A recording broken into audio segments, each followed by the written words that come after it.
questions. Thank you, Jeff. Councilwoman Black. Thank you. First up. I have a couple of questions about the 2 parcels of green space, and then also if you could repeat what you said about Lawrence Street. I didn't understand that. And the green spaces, are they currently privately owned? Yes. And does the city maintain them? Who maintains them? Yeah, so they're currently privately owned. They were essentially put on the market by CDOT in 2000 last year. And I'll go back to the slide so you can see some images. Both of those areas were both of those areas were put on the market for sale, and both are currently in private property ownership. That is part of the development team. And so I can speak to sort of the history of how this came to be. Is that what you're... Well, I'm more concerned Denver about Park. the future of them. Yeah, so Denver Parks, well, I just want to tell you, Denver Parks did maintain it when CDOT owned it. They're now in the hands of the Exto Development Group that's going to do the entire development. And part of the conversation that we've been talking about, just so you understand it from a community perspective, these neighbors over here were concerned. Obviously, we're concerned. The entire development will double the amount of green spaces that will be there. And we're currently talking about even setting aside some open space for the area, because we are very sensitive to the amount. This is an urban environment. It's concrete jungle, what we call it. We are concerned about the diminishing amount of green space there. But I want to be very clear. I think those 2, no one utilizes. I mean, they're medians. They're not activated places, and we want to see some activation as well. So those may not remain green spaces, but it will be replaced Incorporated with more. within Yeah, the- okay. yeah. And then what did you say about Lawrence Street? Is it going to be straightened out, or what's the deal with that? So it, Well, will you pull your microphone Oh, closer to? sorry, my question was what's happening with Lawrence Street? so it would be vacated or eliminated essentially from Downing to the corner of the site in accordance with the 38th and Blake stationary plan. And so essentially the idea is to square off this block, and it's something that Public Works has studied and concluded that squaring it off would be an overall benefit to the system, and I think there's a number of problems. Anyone who's tried to walk or navigate this area can attest to some of the problems that having this Lawrence Street configuration creates in terms of walkability, being pedestrian oriented. But yeah, it's something that the engineers did study it to kind of take it from a plan policy concept, supported it as part of that community process to actually, like, technically this is a good idea, and working with the applicant to actually physically do that. And it is in private property ownership now, I believe, the actual Lawrence Street. And just so you all know, the part that'll be vacated, Marion will go to 2-way, and Downing will go to 2-way too. That's a high injury network. A lot of people get hurt on that. It's going to enhance the pedestrian access opportunities and also the bikeability in those areas. Well, I have a question related to that too. The squaring off, are you squaring off the curve of the street as well? What is it? Street's going bye-bye inside that. The street is Street going away. And that will be a Okay. part of the development. Yep. All right, and so what about the triangle there on the left? That goes away? This one? Uh-huh. Yeah, that's already purchased, and that's the conversation right now of what to do. We haven't designed, the development team has not designed the entire site yet. But yes, that is going to be that's going to be 2-way, Downing right there. Got it. Yep. Thank you. Thank you. All right, Councilman Espinoza.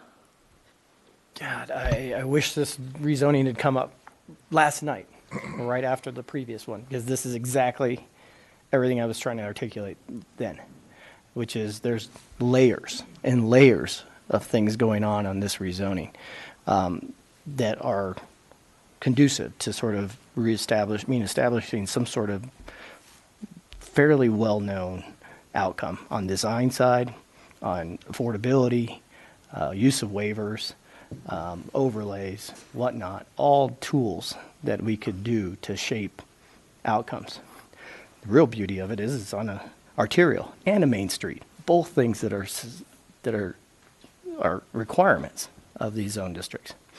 That said, thanks for explaining how that was clipped. I mean, how Lawrence was being clipped. And so I just want to give kudos. This is what I was talking to you last night when I sort of pulled you aside and said, you know, because we increased the entitlement by tenfold there with no affordability, no real requirements whatsoever. And here we are really barely making a nip in the entitlement, but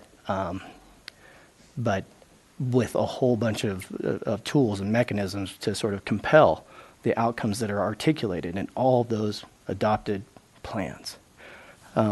So the open space, but that is the one shortcoming, right? All of those zone districts allow 0 lot line build, maximum build out, 100% coverage. This is a 1/4 acre of open space that is going away and was disposed of by CDOT, probably for a fairly decent, a favorable amount. I don't know. I understand you're talking about, will we have something codified as far as percent open space or amount of open space? Because again, we're back to that bullet 2 that I pointed out last night, creating density, preserving open space, like creating, you know what it is. It's basically maintaining open space by bringing density. What we're doing is bringing a lot of density and getting rid of open space, a 1/4 acre of open space with no actual hard-coded provision, codified provision for open space. Yeah, I think that's a fair point, and we're just talking about it again. I think before this comes to the floor, you will have a codified percentage of what that would look like. I think it's really tough for us now because, as you know, how architectural drawings, putting this whole development together is not done yet. And so this comes, I believe, March 11th, and we'll have something by then. Awesome, because somewhere in what you've got and what could be is a decent pocket park. Then the last bit on is Lawrence. I mean, which is going to be the front on that triangle piece, Lawrence or Downing? On this piece? Yeah. So, I mean, the development team could speak to this more, but it will square from a off zoning stand, what's the primary street? That's to be determined. It could be, I would say more than likely it would be Downing, but we could have multiple primary streets here as well. 36. But there's no development plan for that site as far as I know. Okay, and so are they going to treat the Lawrence Street, because they can go all the way now, they could build all the way halfway to where the old Lawrence Street alignment was, correct, with building? Yeah, there's a lot of site details to work out, and I don't know where in the process the vacation is, but once this, now it's in private property ownership. Once this gets constructed, the idea is for this zone district boundary to match this one, and for this road to go away. Yeah, but those are all details to be worked out. The reason where I'm going with that is that's the one little piece that doesn't have DO7. So the qualities that come with DO7 are absent on that parcel.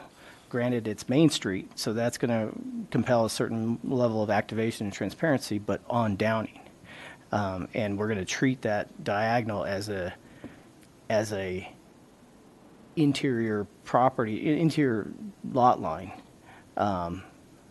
when it's going to have this weird relationship to a gas station. So are you asking, because that DO7 does not extend there, will there be a building on that piece?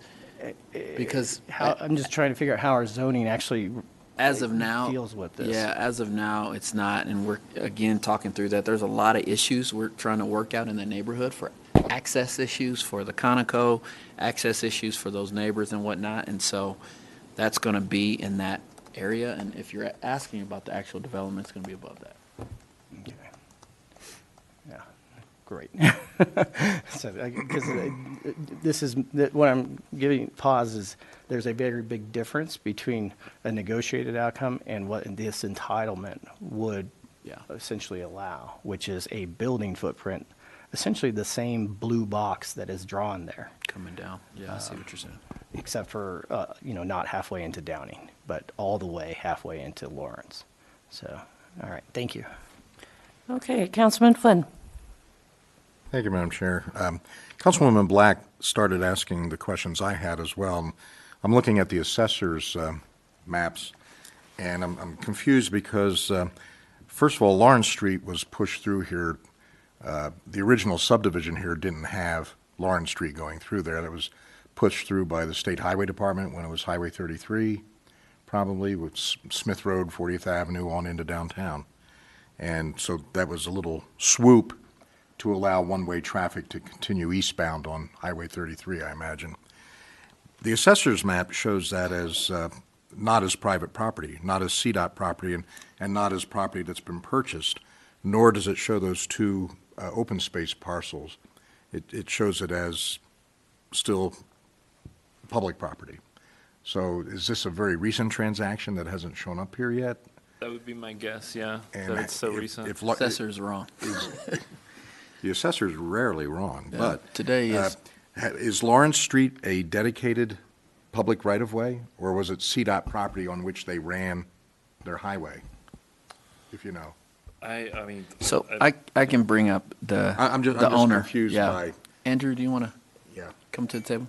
And then the other question is that CDOT owned those two wedge pieces, and there were some letters of opposition from two owners of 4 properties, not to change the zoning, but the zoning on them already is, I think it's MS3 on this one and single family on that one. So they're not zoned as open space. Correct. Right, okay. You want to introduce yourself, Andrew?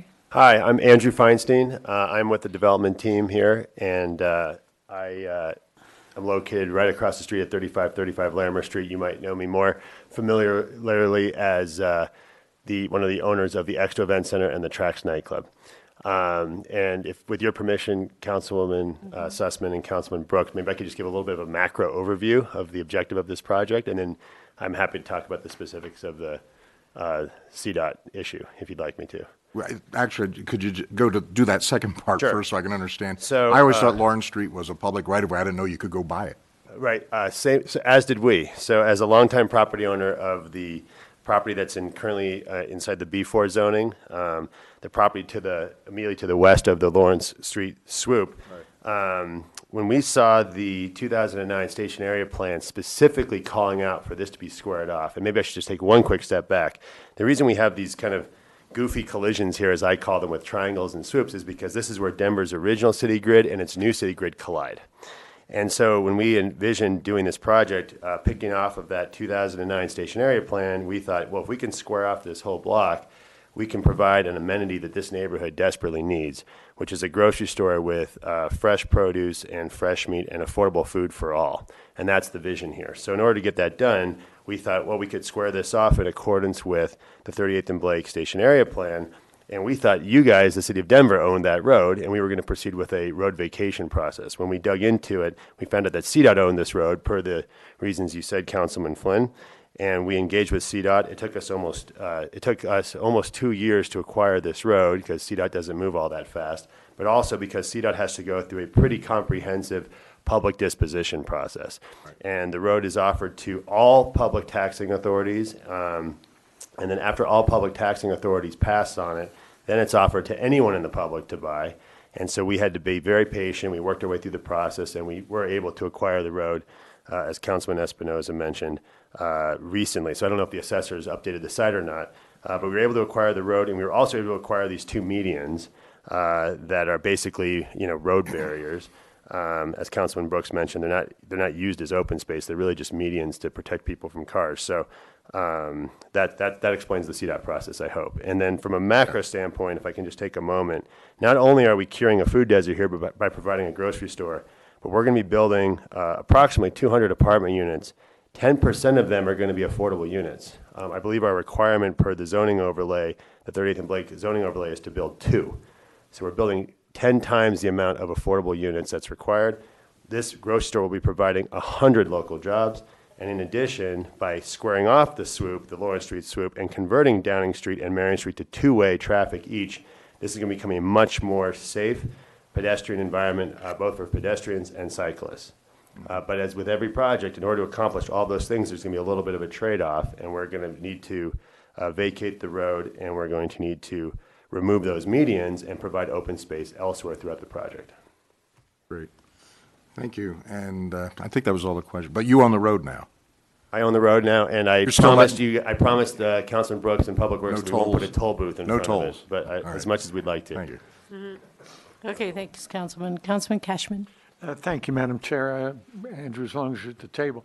Do you own, and excuse me if I missed this, that knockout above the triangle on the left? We do. Okay, thank you. And that's actually an important note. That was already zoned as CMX5. That got adopted into the 38th and Blake zoning overlay, which I believe everyone on this committee voted for, which we very much appreciated.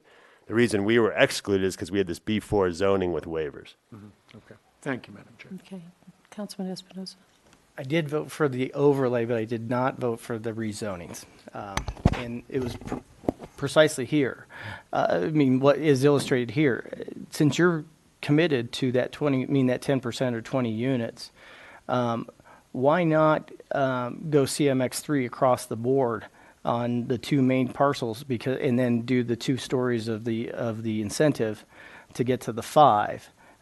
Because it sounds like you would have built out, the number of units you're committed to providing would have satisfied the unit requirement. Why are we doing more? No, why not rezone to CMX3 and use the incentive versus map the incentive to a zone district that already has the entitlement? I guess I just don't understand the question. What we're doing here is in compliance with the zoning overlay. So we just want to be consistent. The zoning overlay specifically called for the west side of the alley to Downing Street to be CMX5, both in terms of base zoning as well as incentive zoning, and the east side a base of 3 with an incentive of 5. So I'm not sure why we would reduce our base zoning unless we had to. Maybe I'm not understanding our own incentives, Jeff. Did we both make recommendations for 5-story zoning and a 5-story incentive? Yeah, it's a funky situation where you can't really get to the incentive. The base and the incentive are one and the same. So they are matching the specific recommendations from both plans height-wise. Councilman Espinoza, that's unique to this site. It's rare to have your base zoning and your incentive zoning being exactly the same. But our commitment to the city is to provide far and above what's required for affordable housing. We recognize that we're going to be cooperating with the city on the vacation of this road and making this an improved pedestrian experience. And I should probably also clarify, we're paying for this improvement of the road. We're going to be paying for that. But we believe that in cooperation with the city, the right thing to do is to provide more affordable housing than what's required. And as someone who's been a stakeholder in that area for a long time, I can assure you that the 2 things that come up the most is we need a grocery store and we need more affordable housing. So if we can cure both of those things with one project, I think it's the right thing to do. Well, and thank you for that. Because you're speaking to something that I think we both agree on, which is when we put this level of infrastructure and there's this big of a delta between existing land values and where we're going with the market, that actually there is an ability for private developers to actually capture a not insignificant amount of affordable housing in their private developments. Do you have a sense of what term of commitment those affordable units will have? Our objective is to get these at 60% of AMI. But how long? And for how long? Yeah. I thought you guys passed some new rules that require these to be affordable for maybe 60 years or something Yeah. like that. So, we're here to comply with whatever. I guess because we're doing our own affordable program here, we can talk about that. Yeah, I would encourage you, if you can, to make those in perpetuity. I appreciate that. Thanks.